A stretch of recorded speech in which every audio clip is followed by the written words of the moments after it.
Hi everyone. ఈరోజు శ్రీనివాస రామానుజన్ గారి పుట్టినరోజు. అతని జయంతిని మనం గణిత దినోత్సవంగా జరుపుకుంటాం.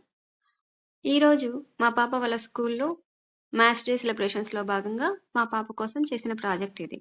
మా పాప ఫస్ట్ క్లాస్ చదువుతుంది. అందువల్ల నేను before and after numbers topic select చేసుకున్నాను. అదైతే ఈజీగా ఉంటుంది. పాప ఈజీగా ఎక్స్‌ప్లెయిన్ చేయగలుగుతుంది. సో, నేను ఇలా చేశానన్నమాట. అవుట్‌పుట్ అయితే చాలా బాగా వచ్చింది. ఈ ప్రాజెక్ట్ ఎలా చేయాలో నేర్చుకుందాం. ఫస్ట్ మనం ఒక A4 షీట్‌లో 1-12 నంబర్స్ ఉన్న పేజ్‌లో ఒక్కొక్క నంబర్‌ని సర్కిల్ షేప్‌లో కట్ చేసుకోవాలి. ఈ విధంగా ఒక్కొక్క నంబర్‌ని నీట్‌గా, నిదానంగా సర్క్యులర్ షేప్‌లో కట్ చేసుకోవాలి. మనం ఎంత నీట్‌గా కట్ చేస్తే మన ప్రాజెక్ట్ కూడా దాని యొక్క అవుట్‌పుట్ అంత నీట్‌గా కనిపిస్తుంది. హడావిడిగా చేసుకోకూడదు. మనం కట్ చేసుకున్న వాటిని కార్డ్‌బోర్డ్ మీద పెట్టి ట్రేస్ చేసుకోవాలి. 12 నంబర్స్ ఉన్నాయి కాబట్టి ఒక్కొక్క నంబర్‌కి ఒక్కొక్క సర్కిల్ షేప్ కావాలి.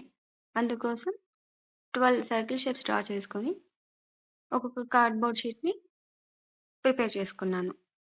నేను మొత్తం వీడియో అంతా తీయలేకపోయాను. అందులో కొంచెం మిస్ అయింది. కానీ ఈజీగానే అర్థమవుతుంది. ఈ విధంగా ఈ 12 పార్ట్స్ మనకి ఒక్కొక్క నంబర్‌కి అవసరమవుతాయి. ఇమేజ్‌లో చూపించిన విధంగా 2 పెద్ద కార్డ్‌బోర్డ్ షీట్లను మనం కట్ చేసుకోవాలి. ఆ పెద్ద కార్డ్‌బోర్డ్ షీట్లని మనం నంబర్స్ కోసం కట్ చేసుకున్న కార్డ్‌బోర్డ్ షీట్లతోటి స్టిక్స్ పెట్టి ఒకదాన్ని ఒకటి అతికించాలి. ఆ స్టిక్స్‌కి ఒక్కొక్క నంబర్‌ని సీక్వెన్స్‌లో పేస్ట్ చేయాలి. మనం కట్ చేసుకున్నవి. తర్వాత మనం 2 పెద్ద కార్డ్‌బోర్డ్ షీట్లను తీసుకొని దానికి ట్రయాంగులర్ షేప్‌లో సేమ్ సైజ్‌లో కట్ చేసుకోవాలి. అలా ట్రయాంగులర్ షేప్‌లో కట్ చేసుకున్న వాటికి సెంటర్‌లో అంటే నంబర్ ఎక్కడైతే డిస్‌ప్లే అవుతుందో ఆ పార్ట్‌లో మాత్రమే సర్క్యులర్ షేప్ కట్ చేసుకోవాలి. చేసుకున్న తర్వాత దానికి అటువైపు, ఇటువైపు బిఫోర్ నంబర్ రాయడానికి ఒక సర్కిల్, ఆఫ్టర్ నంబర్ రాయడానికి ఒక సర్కిల్ షేప్‌లో ఏదో ఒక పేపర్‌ని కట్ చేసుకొని దానికి పేస్ట్ చేసుకోవాలి.